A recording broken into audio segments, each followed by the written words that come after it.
Good morning everyone. स्वागत है आपका अपने इस यूट्यूब चैनल एड्यूरोही नॉलेज वाइब पर। जैसे कि आपको पता है, हम आपके लिए डेली करंट अफेयर्स क्विज लाया करते हैं और जो बातें डेली करंट अफेयर्स में बच जाती हैं वो हम वीकली करंट अफेयर्स में कवर कर लेते हैं। तो स्वागत रहेगा आपका वीकली करंट अफेयर्स की इस कक्षा में। ये कक्षा सुबह 6:15 बजे आपको मिल जाती है अपने इसी यूट्यूब चैनल एड्यूरोही पर। अगर आप इस कक्षा में आ ही गए हैं तो कक्षा को लाइक कर दीजिए, अपने दोस्तों के साथ इसे शेयर भी कर दीजिए। अगर आपने चैनल को सब्सक्राइब नहीं किया है तो चैनल को सब्सक्राइब कर लेंगे, बेल आइकन बटन को भी प्रेस कर लेंगे ताकि समय से पहले आपको क्लासेस की नोटिफिकेशन मिलती रहे। आज क्या तारीख है? आज है 12 मार्च 2025। स्वागत रहेगा आपका इस कक्षा में। ये क्वेश्चन आपको दिया गया है, बताने का प्रयास करेंगे क्या आएगा आंसर इसका। ये मैंने आपको होमवर्क दिया था, मैंने कहा था कि इसका जवाब आप कमेंट बॉक्स में देंगे। हाल ही में केंद्रीय मंत्री नितिन गडकरी ने रिक्त स्थान में साबुन, डिटर्जेंट और सौंदर्य प्रसाधनों पर 7वें अंतरराष्ट्रीय सम्मेलन को संबोधित किया है। जल्दी जल्दी से बताना है आपको क्या आएगा जवाब इसका। Recently, Union Minister Nitin Gadkari addressed the 7th International Conference on Soaps, Detergent and Cosmetics। तो जल्दी से बता देना है कहां पर हुआ था ये 7वां अंतरराष्ट्रीय सम्मेलन। तो अगर आपने लिखा होगा इसमें ऑप्शन ए तो फिर आपने अच्छा जवाब दिया है। जब हम नितिन गडकरी के बारे में बात करते हैं तो ये कौन सा मंत्रालय संभाले हुए हैं? ये हमारे वर्तमान की जो सरकार है उसमें केंद्रीय मंत्री की भूमिका निभा रहे हैं। और कौन सा मंत्रालय इनको दिया गया है? तो आप कह देंगे केंद्रीय सड़क परिवहन एवं राजमार्ग मंत्रालय इनको मिला हुआ है। केंद्रीय सड़क परिवहन और राजमार्ग मंत्रालय, ठीक है ना। वैसे जब आप देखेंगे वर्तमान में जितने भी केंद्रीय कैबिनेट मंत्री आपको दिखाई दे जाएंगे, इनकी थोड़ी लाइकी अलग ही प्रकार की है। सबसे ईमानदार अगर कोई देखना हो कोई नेता तो इन्हीं का नाम लिया जाता है। आपने देखा भी होगा इनके बारे में। साबुन, डिटर्जेंट और सौंदर्य प्रसाधनों पर अभी हाल ही में 7वां अंतरराष्ट्रीय सम्मेलन जब हुआ तो उसमें ये संबोधित कर रहे थे। मान के चलो, चाहे हम कोई भी प्रोडक्ट की बात करते हैं, ठीक है ना, कोई भी प्रोडक्ट हम प्रोड्यूस करते हैं, प्रोड्यूस करने के लिए मान के चलो हमारी जगह है एक्स, हमने मान ली यहां से हम कोई भी चीज क्या है उसका उत्पाद बना रहे हैं। उससे पहले हमें क्या चाहिए? कच्चा माल चाहिए होता है। एग्जाम्पल के तौर पे यहां पर वो कच्चा माल उपलब्ध है, वहां से यहां पर लाया जाएगा तो जाहिर सी बात है परिवहन का खर्चा अलग आएगा, है ना। अब फिर क्या है, ये जो प्रोडक्ट है बनाए जाने के बाद फिर जब मार्केट में भेजा जाएगा तब भी क्या है, किराया लगेगा, ठीक है ना, परिवहन के माध्यम से। तो इन्होंने जो बातें बताई, इन्होंने ये कहा कि हम जो सड़क बना रहे हैं, क्योंकि इनका काम तो क्या है, सड़क जो बनती है हमारे बुनियादी ढांचे का जो विकास हो रहा है उसमें इनकी एक भूमिका है। तो इन्होंने कहा कि जो हम हमारी सड़कों का एक नेटवर्क जो बना रहे हैं उसमें जिस प्रकार से और बढ़ोतरी की जाएगी तो उसमें क्या हो जाएगा, किसी भी प्रोडक्ट की बात हो रही हो चाहे, उसमें क्या होगा, उसमें लागत कम हो जाएगी। क्योंकि अगर डिस्टेंस, अगर मान के चलो पहले हमें यहां से यहां तक जाना पड़ता था, अगर डायरेक्टली यहां से सड़क बना दी जाए तो क्या हो जाएगा, लागत कम हो जाएगी ना।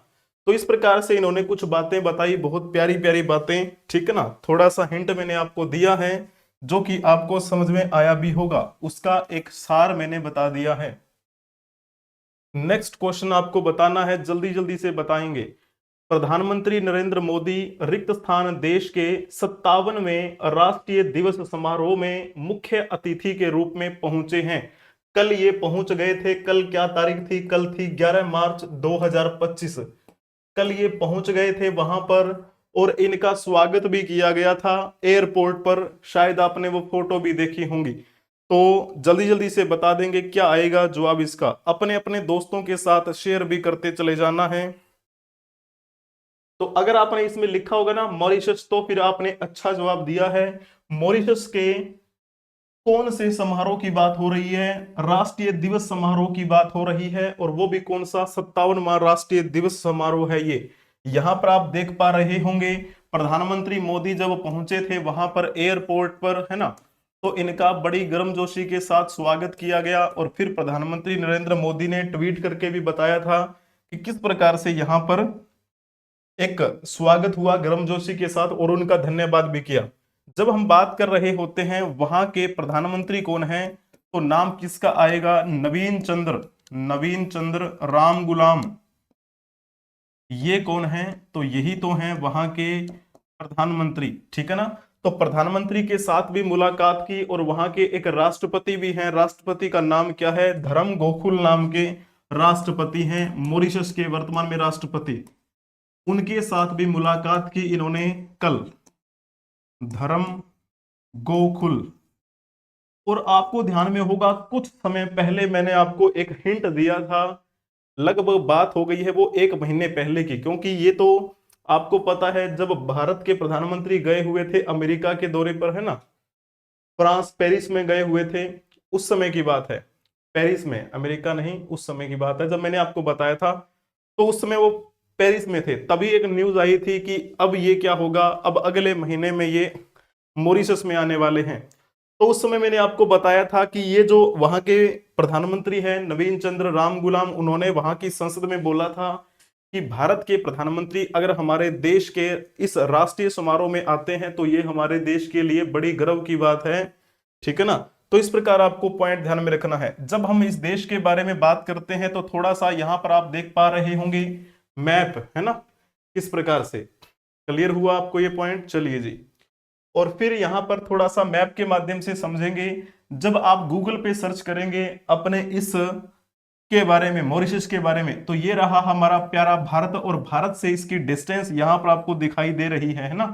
तो ये वैसे रेंडमली आपको एक थोड़ा सा हिंट देने के लिए कि कितनी दूर पड़ता है, तो ये इन्होंने बताया है फ्लाइट का रास्ता 11 घंटे 10 मिनट का, ठीक है ना। वैसे गूगल की तरफ से बताया गया है, केवल आपको समझाना है। ये आपका कौन सा महाद्वीप है? ये अफ्रीकी महाद्वीप के देश हैं। इसके अगर आप देखेंगे पूर्व में मेडागास्कर है, मेडागास्कर के भी पूर्व दिशा में है ये। और इस मॉरिशस के बारे में जब बात करते हैं, मॉरिशस के कौन सी डायरेक्शन में है, तो मॉरिशस के उत्तर पूर्व में हमारा भारत दिखाई देगा आपको, ठीक है जी। तो चलिए थोड़ा सा जब हम मॉरिशस के बारे में जानने का प्रयास करते हैं तो इसके राष्ट्रीय ध्वज के बारे में भी आपको बता देते हैं। ऐसा दिखता है मॉरिशस का राष्ट्रीय ध्वज। जिस प्रकार हम अपने ध्वज की बात करते हैं तो जिसे हम तिरंगा कहते हैं, है ना, तो वहां के राष्ट्रीय ध्वज की आप यहां पर पहचान कर पाएंगे। राजधानी क्या है मॉरिशस की? तो पोर्ट लुइस आपको टिक करना है। आधिकारिक मुद्रा कौन सी है? तो आप कहेंगे मॉरिशस रुपया वहां की आधिकारिक मुद्रा है। करेंसी वहां की कौन सी है? हमारे यहाँ इंडियन रुपीज चलते हैं, वहां पर मॉरिशस रुपीज चलते हैं, ठीक है, रुपया। यूएन, जिसे हम संयुक्त राष्ट्र के नाम से जानते हैं, यूएन में वर्तमान में कितने सदस्य देश हैं? आप कहेंगे 193 सदस्य देश हैं। उन 193 सदस्य देशों में एक देश मॉरिशस भी है। इस मॉरिशस ने यूएन की सदस्यता कब ग्रहण की थी? 24 अप्रैल 1968 को ये क्या बना था? यूएन का सदस्य बना था, ठीक है ना। तो ये पॉइंट आपको क्लियर हो जाना चाहिए। नेक्स्ट क्वेश्चन की ओर प्रस्थान करते हैं। नेक्स्ट क्वेश्चन बताएंगे, हाल ही में शास्त्रीय भक्ति गायक गैरी मेला बालकृष्ण प्रसाद का निधन हो गया है। कर्नाटक गायन में उनका अहम योगदान रहा और इस योगदान के लिए उनको संगीत नाटक अकादमी से सम्मानित किया गया था। संगीत नाटक अकादमी से इनको सम्मानित कब किया गया था ये आपको बताना है। बस सिंपल सा क्वेश्चन है, ज्यादा मुश्किल नहीं है। आध्यात्मिक दृष्टिकोण से अगर देखेंगे तो बहुत अहम योगदान रहा इनका। संगीत भी क्या है? कर्नाटक गायन, ठीक है ना। तो ये इनका अहम आप कह सकते हैं पहलू रहा इनके जीवन का। एक विरासत छोड़कर चले गए हैं ये, जो कि हमारे लिए इंपॉर्टेंट है। इनका जन्म कब हुआ था? तो बात है ये 9 नवंबर 1948 की। आजादी के 1 साल बाद इनका जन्म हुआ था और अभी हाल ही में इनकी मृत्यु हुई थी, ठीक है ना, 3 दिन पहले 9 मार्च 2025 को इनकी मृत्यु हो गई। अगर आपसे पूछा जाए कि गैरी मेला बालकृष्ण प्रसाद का जो योगदान रहा उसके लिए इनको कब सम्मानित किया गया था, तो आप कह देंगे 2020 में इनको सम्मानित किया गया था। यहां पर ये न्यूज द हिंदू के द्वारा प्रकाशित की गई थी, परसों की बात है ये। क्लासिकल सिंगर गैरी मेला, बालकृष्ण प्रसाद, नो मोर, है ना। तो ये यहाँ पर आप फोटो देख पा रहे होंगे, ठीक है ना। तो 1948 में जन्मे और 2025 में इनकी मृत्यु हो गई है। हमारी तरफ से, आप सबकी तरफ से हम इन्हें श्रद्धांजलि अर्पित करते हैं। इनका कर्नाटक गायन में अहम योगदान रहा है। चलिए जी, नेक्स्ट क्वेश्चन की ओर चलते हैं, बताएंगे क्या आएगा आंसर इसका। हाल ही में रिक्त स्थान में जूट मार्क इंडिया योजना के अंतर्गत जागरूकता कार्यशाला का आयोजन किया गया है। कहां पर किया गया है ये आयोजन, जल्दी जल्दी से बताने का प्रयास करेंगे। जब हम बात कर रहे होते हैं, इंग्लिश में भी बता देता हूं, recently an awareness workshop has been organised under the Jute Mark India scheme. वैसे ही आपको फील आ रहा होगा कि जूट क्या होता है, कपड़ा, है ना। तो ये कौन से मंत्रालय के अधीन होगा, तो जाहिर सी बात है आप कह देंगे मिनिस्ट्री ऑफ टेक्सटाइल, हिंदी में कहते हैं कपड़ा मंत्रालय। तो कपड़ा मंत्रालय के अधीन आप कह सकते हैं ये कार्यक्रम जो था वो संपन्न हुआ। कपड़ा मंत्रालय के अधीन एक समिति बनाई गई है और उस समिति की एक योजना है जिसे हम कहते हैं JMI, यानी कि इंग्लिश में कहें तो jute Mark India scheme, JMI scheme के तहत, है ना, ये आयोजन किया गया। कहां पर किया गया है, अगर आपने लिखा होगा इसमें मुंबई, तो फिर आपने अच्छा जवाब दिया है, बहुत ही बढ़िया। इस मिनिस्ट्री ऑफ टेक्सटाइल की बात करते हैं तो वर्तमान में कौन मुख्य भूमिका में है इस मिनिस्ट्री में, यानी कहने का भाव यहां पर केंद्रीय कैबिनेट मंत्री कौन है, तो आप कह देंगे गिरिराज सिंह है वहां पर, ठीक है ना, वर्तमान में। वहीं जब मैंने अभी आपको क्या एग्जांपल दिया है, मैंने कहा था कि ये जो वर्कशॉप है ये कहां पर आयोजित की गई थी, मुंबई में, और मुंबई तो आपको पता है महाराष्ट्र में है। तो जाहिर सी बात है महाराष्ट्र के जो कपड़ा मंत्रालय के मंत्री हैं, यानी राज्य के जो मंत्री हैं, वो भी इसमें शामिल हुए होंगे। आप कहेंगे जी हां बिल्कुल हुए होंगे। तो उनका नाम क्या है, संजय वामन, संजय वामन सवाकरे, कुछ ऐसा सा उनका नाम है जो कि आपको ध्यान में रखना है, ठीक है। ये महाराष्ट्र राज्य में जो कपड़ा मंत्रालय है उसके ये मंत्री हैं, और ये केंद्रीय स्तर पर मंत्री हैं गिरिराज सिंह, जिनके बारे में आपको पता होना चाहिए।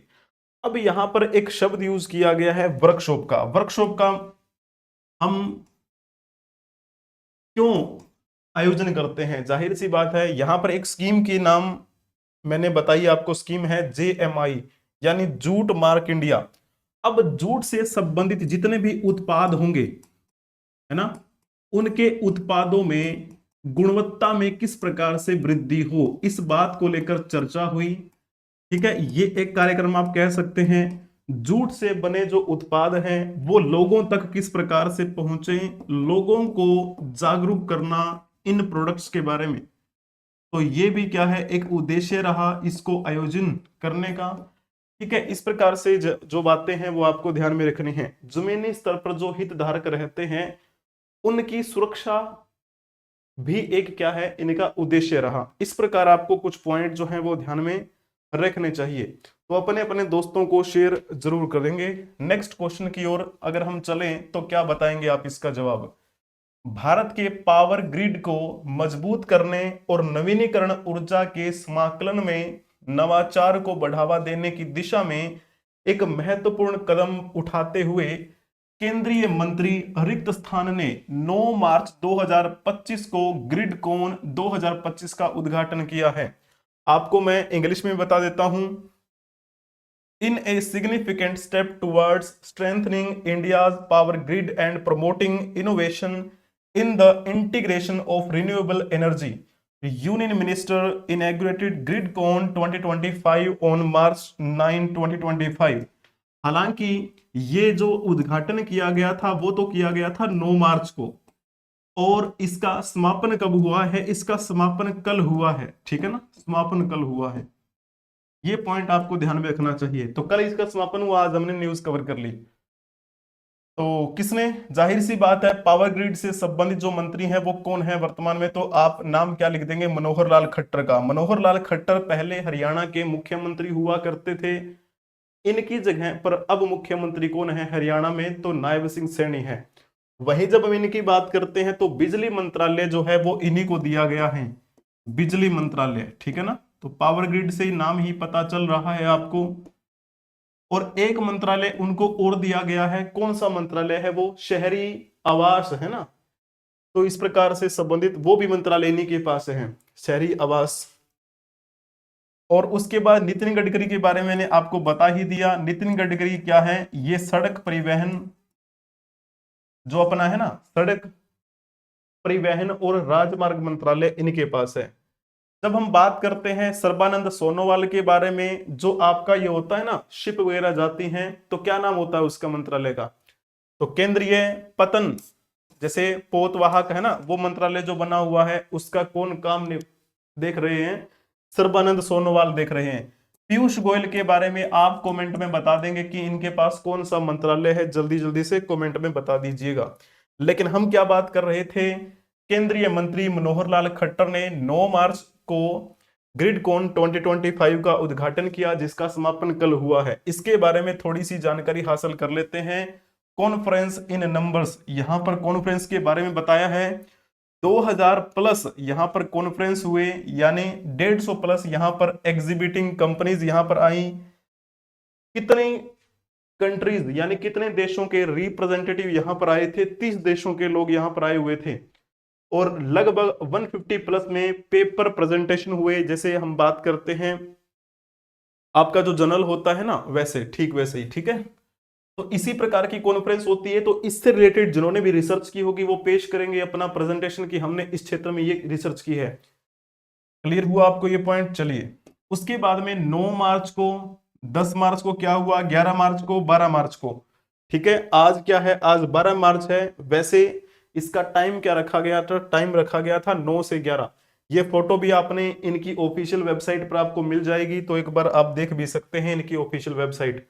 ये देखो यहां पर क्या लिखा है इन्होंने, टाइम 9 से लेकर 11 मार्च 2025 यशोभूमि नई दिल्ली में इसका ये कार्यक्रम संपन्न हुआ। कौन से मंत्रालय के तहत है ये, मिनिस्ट्री ऑफ पावर के तहत है, ठीक है। ग्रिडकॉन 2025, इसका उद्देश्य क्या है, innovations in grid resilience, strategies for enhancing reliability, sustainability and adaptability of power transmission system, ठीक है ना। तो ये क्या रहा, इनका एक उद्देश्य रहा। इनकी ऑफिशियल वेबसाइट पर जाएंगे तो आपको बहुत सी जानकारी हासिल हो जाएगी, इनके प्रोग्राम के बारे में जान सकते हैं। फ्रीक्वेंटली आस्क्ड क्वेश्चन जो हैं वो भी आप यहां पर देख पाएंगे, ठीक है जी। चलो, नेक्स्ट क्वेश्चन आपकी स्क्रीन पर दिखाई दे रहा है, बताने का प्रयास करेंगे। अमूल भारत की प्रमुख डेयरी सहकारी संस्था ने प्रतिष्ठित you government India value ranking 2025 में कौन सा स्थान हासिल किया है। और जो स्थान हासिल किया है ना, इसी के साथ यह टॉप 3 में स्थान पाने वाली एकमात्र FMCG ब्रांड बन गया है ये Amul. Amul India's leading dairy cooperative has secured the dash position in the prestigious You Government India Value Ranking 2025, making it the only FMCG brand to be ranked in the top 3। ठीक है, तो आपके लिए ये क्या रहेगा, ये आपके लिए आपका होमवर्क रहेगा, इसका जवाब आप कमेंट बॉक्स में बताएंगे। टॉप 3 में जगह बना ली है अमूल कंपनी ने, और आप बताएंगे इस रैंक में कौन सा स्थान आया है इसका, ठीक है ना। तो जल्दी जल्दी से बताइएगा। आज के लिए इतना ही रखते हैं हम, और अपने अपने दोस्तों के साथ शेयर जरूर करते चले जाएंगे। अगर आपने चैनल को सब्सक्राइब नहीं किया है तो चैनल को सब्सक्राइब भी कर लेंगे, बेल आइकन बटन को भी प्रेस कर लेंगे, ताकि समय से पहले आपको क्लासेस की नोटिफिकेशन मिलती रहे। किसी भी सोशल मीडिया प्लेटफॉर्म के माध्यम से आप हमसे जुड़ सकते हैं। थैंक यू सो मच बने रहने के लिए। मिलते हैं नेक्स्ट क्लास में। नमस्कार।